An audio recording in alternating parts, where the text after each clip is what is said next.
Maintenant, il est un autre fait dont ne peuvent guère tenir compte, sans être en désaccord avec eux-mêmes, les partisans de la méthode historique, entre guillemets.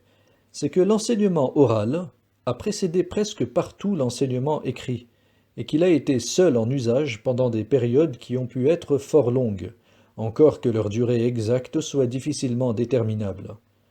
D'une façon générale, un écrit traditionnel n'est, dans la plupart des cas, que la fixation relativement récente d'un enseignement qui s'était tout d'abord transmis oralement et auquel il est bien rare qu'on puisse assigner un auteur. Ainsi, alors même qu'on serait certain d'être en possession du manuscrit primitif, ce dont il n'y a peut-être aucun exemple, il faudrait encore savoir combien de temps avait duré la transmission orale antérieure, et c'est là une question qui risque de rester le plus souvent sans réponse.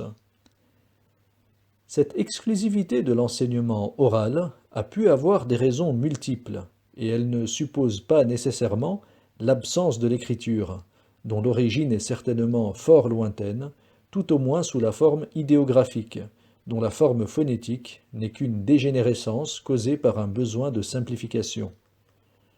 On sait, par exemple, que l'enseignement des druides demeura toujours exclusivement oral, même à une époque où les Gaulois connaissaient sûrement l'écriture, puisqu'ils se servaient couramment d'un alphabet grec dans leurs relations commerciales.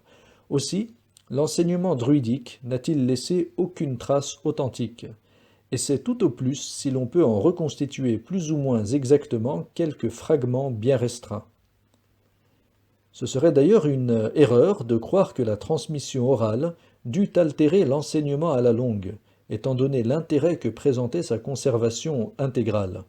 Il y a au contraire toute raison de penser que les précautions nécessaires étaient prises pour qu'il se maintînt toujours identique, non seulement dans le fond, mais même dans la forme, et on peut constater que ce maintien est parfaitement réalisable par ce qui a lieu aujourd'hui encore chez tous les peuples orientaux, pour lesquels la fixation par l'écriture n'a jamais entraîné la suppression de la tradition orale, ni été considérée comme capable d'y suppléer entièrement.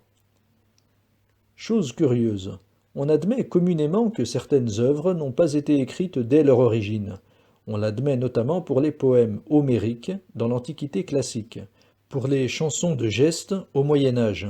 Pourquoi donc ne voudrait-on plus admettre la même chose lorsqu'il s'agit d'œuvres se rapportant non plus à l'ordre simplement littéraire, mais à l'ordre de l'intellectualité pure, où la transmission orale a des raisons beaucoup plus profondes? Il est vraiment inutile d'insister davantage là-dessus, et, quant à ces raisons profondes auxquelles nous venons de faire allusion, ce n'est pas ici le lieu de les développer. Nous aurons d'ailleurs l'occasion d'en dire quelques mots par la suite.